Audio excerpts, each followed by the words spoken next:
ජනතා විමුක්තියෙන් ඉවත් උනේ මේ මොහොතේදී පොදු ජනතාව පිළිබඳව නිවැරදි ආකල්පයෙන් නෙමෙයි ජනතා විමුක්තියෙන් කටයුතු කරන්නේ. දැන් ජනතාව කොයි එක්කන ජනතා විමුක්තියෙන් පිළිබඳව පැහැදීමෙන් කතා කරනවා. මම දන්නේ 100ට දැන් 90කට විතර නැගලා ඒක. නමුත් අදට ගියාම එහෙම තත්ත්වයක් පේන්නේ නැහැ. එතන පරස්පරයක් තියෙනවා. කෙනෙක්ගේ හොඳටම යාළු වෙලා අහන්න මම මේවා අහපු නිසා මම මේ කියන්නේ. ඇයි ඔයා ජනතා විමුක්ති පෙරමුණට ඡන්දය දෙන්නේ නැත්තේ? එහෙම නෝනේ. යාගේ උත්තර ජනතා විමුක්ති පෙරමුණ බලයට ආවොත් අපට පන්සල් යන්න පුළුවන් වෙයිද?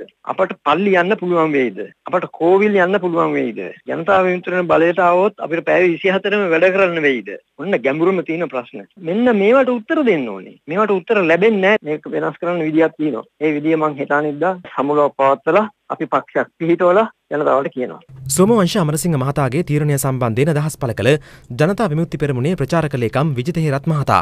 සෝමවංශ අමරසිංහ සහෝදරයා ජනතා විමුක්ති පෙරමුණෙන් ඉල්ලා අස්වනයි කියලා දැනුම් දුන්නා. ජනතා විමුක්ති පෙරමුණ විදිහට අපි සහෝදරයාගෙන් දිගින් දිගටම ඉල්ලා සිටියේ පක්ෂය තුළ තවදුරටත් රැඳී ඉන්න ඉල්ලා අස්වෙන්න එපා කියන එක. නමුත් ඔහු පෞද්ගලික තීන්දුවක් අරගෙන තිබුණේ පක්ෂයෙන් ඉල්ලා අස්වෙන්න. අපි ජනතා විමුක්ති පෙරමුණ තවදුරටත් බලාපොරොත්තු වෙනවා සහෝදරයාව පක්ෂය තුළ සමවා තියාගන්න. කළුතර විද්‍යාලයේ ආදි සිසුවෙකු වන අමරසිංහ මහතා ජනතා විමුක්ති පෙරමුණේ සමාජිකත්වය ලබා ගන්නේ 1969 වර්ෂයේදී.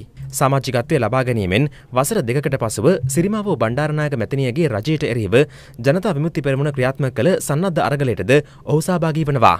සන්නද්ධ අරගලයට දායකත්වය දුන් අමරසිංහ මහතා 1974 දී අත්අඩංගුවට පත්වන අතර ඔහුට වසර 2ක සිරදඬුවමකට යටත් වීමට සිදුවනවා.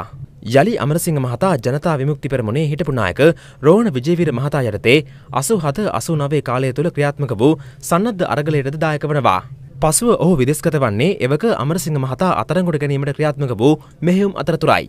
බ්‍රිතාන්‍යයේ ලන්ඩන් නුවර සිට ජනතා විමුක්ති පෙරමුණ වෙනුවෙන් දේශපාලනයේ නිරත වන අමරසිංහ මහතා යලි දිවයිනට පැමිණෙන්නේ 2001 වසරේ නොවැම්බර් මාස 22 වෙනිදායි. එහිදී කළුතර පැවති ජනහමුවකට සහභාගී වන අමරසිංහ මහතා ප්‍රවේගකාරී කතාවක නිරත වෙමින් 87 සහ 89 කාලය තුල ජනතා විමුක්ති පෙරමුණේ සන්නද්ධ අරගලයේදී සිදු වූ ජීවිත හානි පිළිබඳව පළමු වරට ජනතාවගෙන් සමාව ගන්න ලැබුවා.